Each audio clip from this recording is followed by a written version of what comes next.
Do you expect the ECB to do anything today, or will they wait until the Fed shows their hand in September? I don't think they can dictate policy by waiting for the Fed, but clearly I think what Caroline was just touching on, she has the possibility to change the capital key, which is the key by which they allocate capital, and of course primarily buying German bonds, which they are now short of in terms of the eligibility.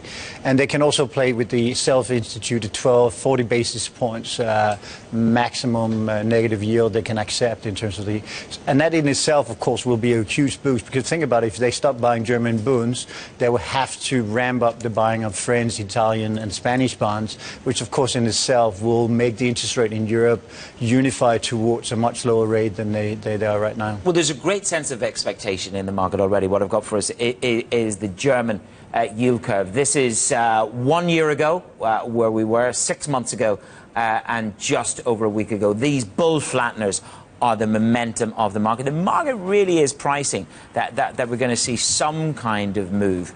Do you think it'll be the rate at which they can buy the assets, Steen, rather than negative rates? I think it will be negative rates. I think the extent of the program to 60 or 70 is not going to work. What's interesting, actually, Marcus, is that if you look at the inflation expectation, which of course is the major issue for the GDP for Germany. Yep. Yeah, so the PMI are slower, but everything being equal, growth is slightly above what people expected to be, certainly ahead of the Brexit.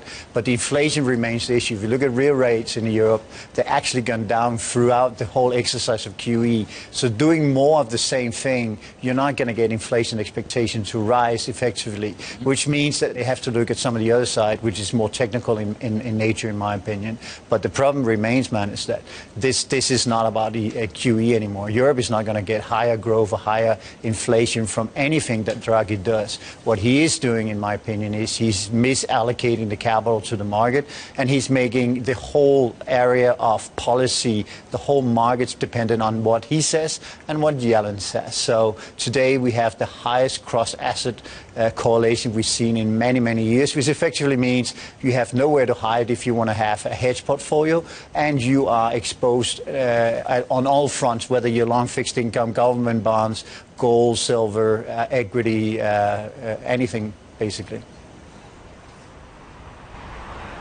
Steen, we just saw Manus showing you the German yield curve at the moment. What about the lack of volatility in bonds in a 0.1% trading range over the past 7 weeks, the lowest we've seen since 1991? The V stocks at lows we've never seen in these sorts of ECB days. Why is volatility so low? Will it remain so low? It remains so low because the only action, if we can call it that, we ever had is, and will have, is ECB and Federal Reserve meeting, and they only by calendar meet once a month or twice twice every month in terms of the two combined.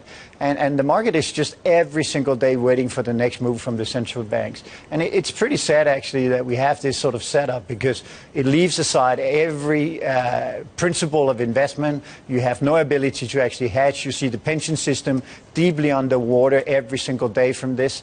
And we have, on the political front, absolutely no change. So what will drive this ultimately is the fatigue of what goes on. But I don't think we are even close to that yet, because if we take any lesson from Japan, it is the fact that Japan leads in terms of monetary policy. And we know Japan has been doing this for many, many more years than we have, with the same result, which is close to zero inflation, no productivity, and a country stuck on reverse.